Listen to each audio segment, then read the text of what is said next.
from current existing patterns. Would you stop? I'm not playing. I'm trying to do a video and you're not letting me focus.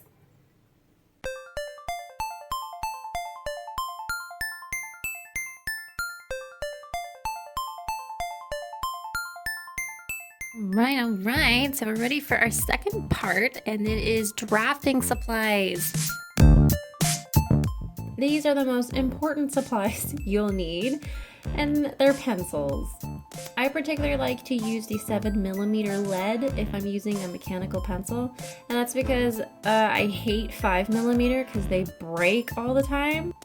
Now the red pencil, it's just so I can tell if there's like a bunch of markings with the pencil lead. I like to have a different color so I can differentiate and tell which one's the right markings.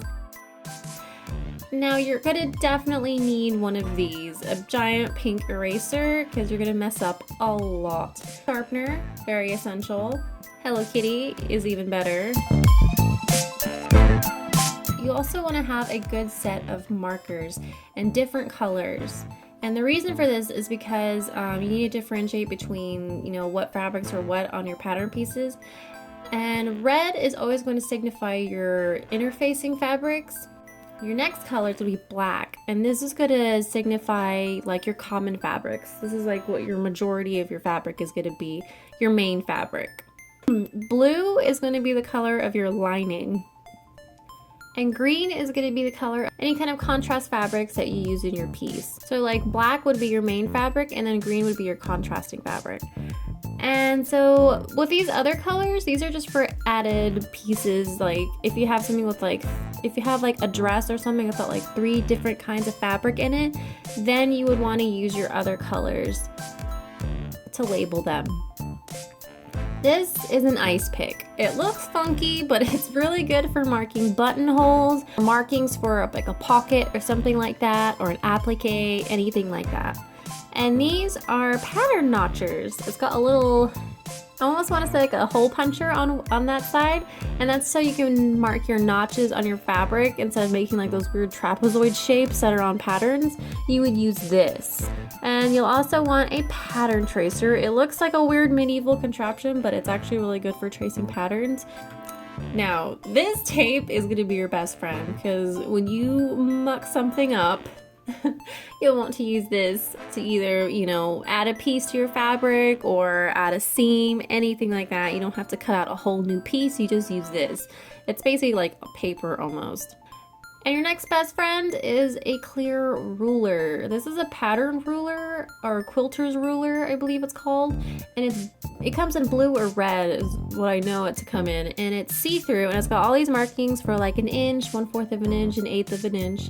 It's really good that it's see-through. That way you can see seam allowances or any kind of details that are going to be underneath the ruler that you need to be measuring out. Another good tool to have is this gigantic L-shaped ruler.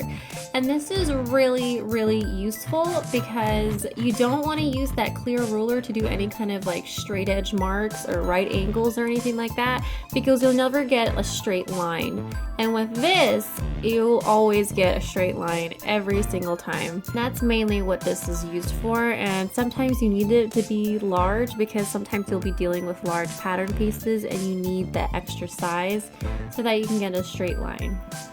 Now, if you're not gifted with making curved lines, this is really good and helpful.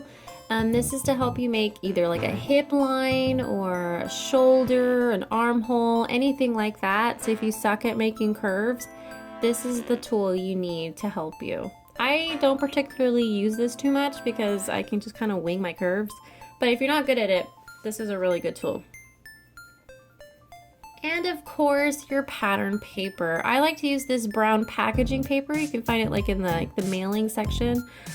Because it's a little bit thicker than that other white paper that's got like little lines and pluses and numbers on it. This one's more sturdier, so it doesn't rip and stuff. Another good thing are pattern hooks. This is to store your patterns on. This is what goes into your pattern, and then the hook part is just so you can like put in the closet or a garment rack or anything like that, and that's good for storing it. You do need like a gigantic pattern hole puncher, but I just use a regular hole puncher. I just like punch several holes in it and then I can just tie it on there.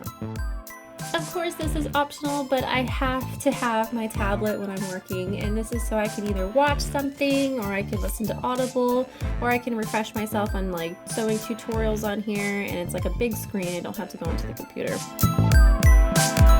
Basically all you need to get started. It seems like a lot, but it's really not, and eventually we'll get into more patterns, and it'll be way fun, and you'll actually get something done.